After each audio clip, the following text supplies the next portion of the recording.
Hi, it is May 25th, 2022. I'm actually at home early today. My sickness took a bit of a turn for the worse today. I was coughing a lot at the office, having some other issues, so I came home early. This gun discussion is over. As far as I'm concerned, and as far as a lot of other people I'm seeing are concerned. We have had discussions over the past several years. We've been available for discussions about many issues. We've been ignored, we've been silenced, we've been dismissed, we've been bullied, we've been treated with absolute fucking cruelty, and we're no longer interested in having discussions. So, we live in a legal system, and we have a Second Amendment that gives us the right to carry arms, and the law is what the law is. So, if you're interested in having a discussion about it, you're going to have to find someone other than me, or other than the other people who are done with the discussion, to have that conversation with. I have said for a long time that I expect the ultimate reality is that this mob of sheep is going to be faced with the reality of starvation behind them and a loaded gun in front of them, dude. This has been a predictable fucking outcome, and right now it seems maybe they're getting a little aware of one end of that fucking outcome. The other part is coming right up behind them, and when they find themselves in that spot, their options will be to surrender or to perish, because the people who own the land, who are protecting it with these guns, they're gonna fucking protect it, man. And they got more guns than you. They got more friends than you. They got more food than you. They got more gold than you. They got more resources than you. Because they've been preparing for this exact eventuality for fucking years. And you haven't. You've been focused on other people liking you. You've been investing in other people's approval. And it was a bad investment, dude. So, here we are, man. I don't talk about my personal holdings on this channel with relation to guns, with relation to gold, with relation to cryptos, with relation to food, with relation to really any other specific assets that I may or may not own. Because you don't need to know what I own. You just need to take care of yourself and figure out how you're gonna survive. And if you don't have any of those fucking assets, then I suggest you buy one of my books and you give it a read. And maybe it can help point you in the direction you need to go if you want to start acquiring some. Either way, I'm done with the discussion. I'm done with the discourse. You want to engage with me, you're going to have some catching up to do. Because I've been listening for years, and you haven't. So I've already figured out a bunch of stuff, and I've already written a book and a blog, and I've made a bunch of videos. So if you want to know what I know, you can listen to those. And once you've done that, if you still feel like there's something you need to discuss with me, we can have that conversation. But I'm not willing to waste my energy and my time holding space for people who have not done the same for me and who are contributing, whether knowingly or unknowingly, to the widespread suffering that exists on this planet. I'm interested in alleviating that suffering for myself and for the other good people who have been kind, who have worked hard to do the right thing, who have listened, who have hopefully fucking prepared themselves better, and who are now focused on surviving the times to come. So that's what you're going to start getting on here. You're not going to hear me addressing the sheep anymore. You're not going to hear me discussing this or that as far as what needs to happen, because I've already put that information out there. This will be more of an ongoing, something happens. Well, how does this affect us? How does this affect our finances? How does this affect our safety? How does this affect our trajectory? How does this affect when we can expect to get freedom? Because these are the relevant factors that good people are going to need to understand as they navigate the times to come and figure out how to survive. I've had two left-wingers, one a stranger and one a guy I've known for years, engage with me yesterday and basically say that they support a violent invasion of the people. Well, for the first person, it was white men especially. She wanted to invade their land and take their property. The second guy, it was the gun owners he wanted to disarm. And they're basically saying we're this is where we're at. We're going to start this confrontation. So, of course they are, right? Because behind them is starvation. They think, oh, let me just walk forward and see what's in this direction. Well, they are free to do as they wish. But I know which side I'm fucking betting on. I was discussing tactics with someone earlier, and,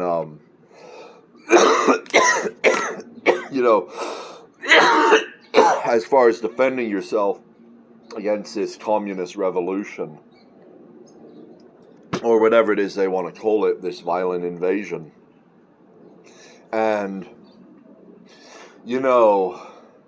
the most likely thing in my estimation is that the attack will come in the early hours of the morning. I believe that the alarm amongst the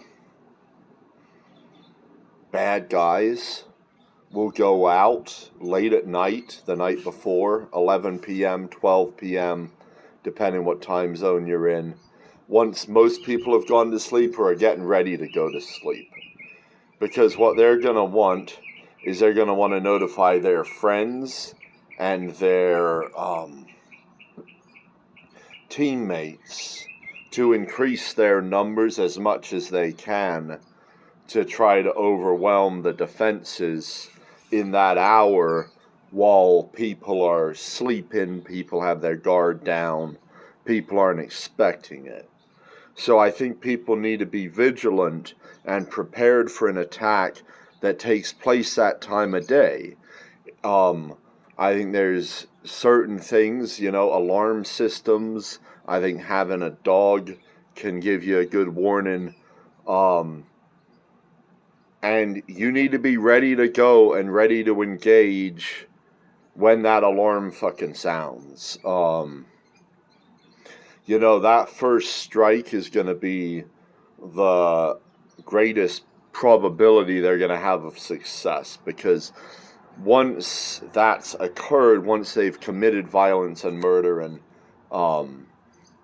they've initiated this, we can call it a conflict, the blowback is going to be tremendous. You're going to have militias hunting people down. I mean, it's going to be an all-out war, and I don't think it's going to go real well for the group that hasn't been preparing for it for fucking 20 years. So, that's just some tactical stuff I thought was worth mentioning. Another discussion I had today was about, when we talk about guns, people talk about they want concealed carry. They want to be able to hide their weapon, other people not to know that they have it, and there's reasons for that. One reason is you don't want people to know that you're a threat necessarily. You don't want people to see you as an armed combatant. If there's a chance that they would spare a non-armed combatant's life, consider them a civilian. There's this gray man concept that I think everyone should understand, which is that you don't want to pronounce yourself. You don't want to be big and bold and look at me and, some people have taken on roles where they really are in the public spotlight. There's nothing that can really be done about that. But for most people, most people aren't going to know what you believe in. They don't know how many guns you own. They don't know how much food you've got, how much gold you've got, what resources you got, what connections you've got. They don't know any of that. And the less they know, the better off you are. Because they have to plan for every possibility. And it's basic art of war, really. It's just, know your opponent, don't let them know you. And, so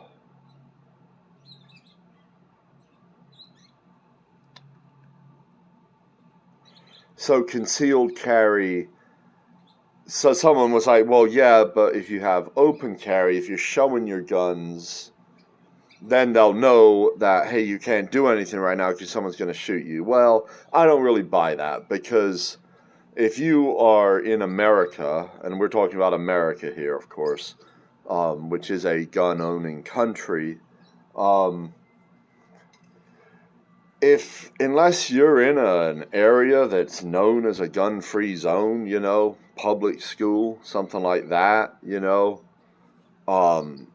maybe a city that's outlawed guns or very strict gun control, something like that, unless you're in one of those areas, people should know this is fucking American. People have guns. And, depending where, I'm in Arizona, dude.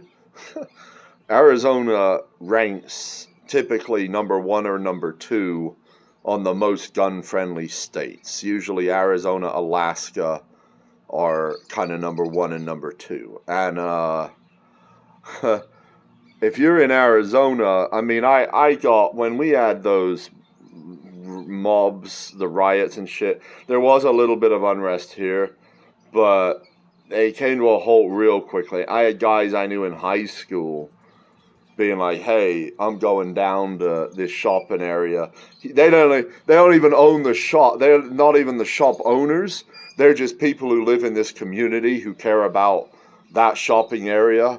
They're like, my buddy from high school, he's like, hey, I'm heading down there with a couple of my friends. We're bringing our guns, and we're just going to make sure that everything's safe down there. And that kind of thing in a place like this, we have a very gun-friendly state.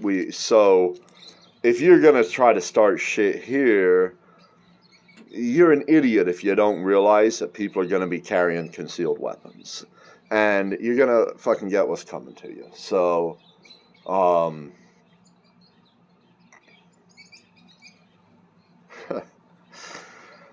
what a fun fucking day, man. Like,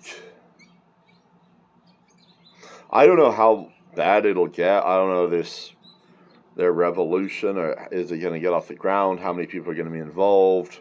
How big a section? Or how? The problem is, you got 100 million fucking gun owners in this country, dude. You aren't gonna fucking take them all down with one raid. I mean, even if you figured out who they all are, and you perfectly got 3-on-1 odds, you're still not going to take them all down, because there's going to be people who can defend their property from more than 3 people. There's going to be communities getting together, militias getting together, people protecting each other's property, neighborhoods. I mean, this is what happened in LA during the fucking Rodney King riots, was all the Koreans, they banded together. They got on the fucking rooftops with their AK-47s. They said, you ain't taking our fucking shit. And that is, I mean, and that's in fucking Los Angeles, which is not one of the most gun-friendly fucking places. So, I mean, I don't know, dude. I don't think... We'll see what happens, how far it goes, how much more violence there is, but like, I think it's going to become pretty obvious pretty fast to this group of people that it's a fight they cannot fucking win. And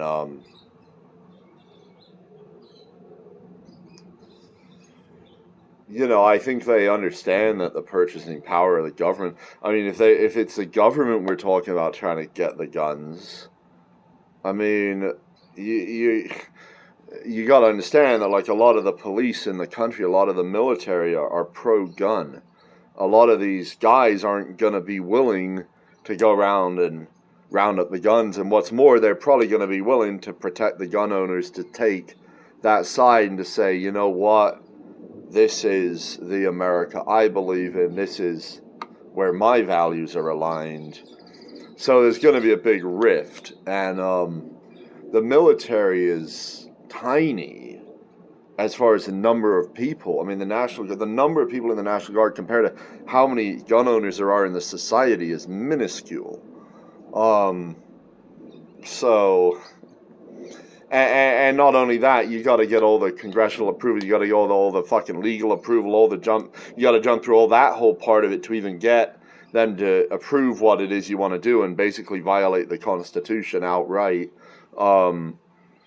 It's like they're talking about, oh, I mean, these fucking people are so stupid. They're like, oh, we just got to vote in the right guys in November for gun reform. It's like, first of all, you got a fucking society that's starving to fucking death, starting to starve to death, inflation out of control, gas, 5, 7, fucking probably $10 a gallon here around the corner.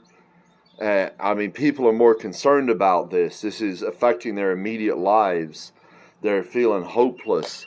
They've been let down in every fucking possible way by this guy. Like, his approval ratings are through the floor. Like the idea that they could even, like, get the majority they need in Congress in this election to even pass that shit, and then the idea that they can enforce on. I mean, it's such a huge parlay, and it's just so hopeless, and it's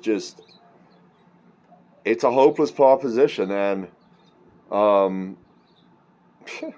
I got a book, if you want a better way. And I do consider a lot of perspectives in my book. And I do provide some really amazing fucking solutions for our society.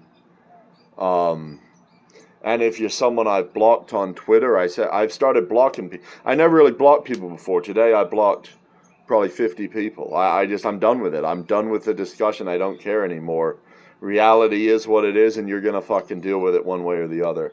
I blocked fucking Joe Biden today. I don't give a fuck, dude. I'm not interested in anything you have to say, kid. You know, I put this tweet out. I said, until you've read my book and you've given me a 3-page fucking book report on it, I'm not interested in having a conversation with you. That's just the fucking truth. Because I'm not interested in wasting my time. I'm not interested in dealing with someone who's not serious about understanding my perspective. And if you're not willing to do that, in my eyes, you're not fucking serious about it. So you live your life, you do the best you can, I'll do the same, and I'll see you later.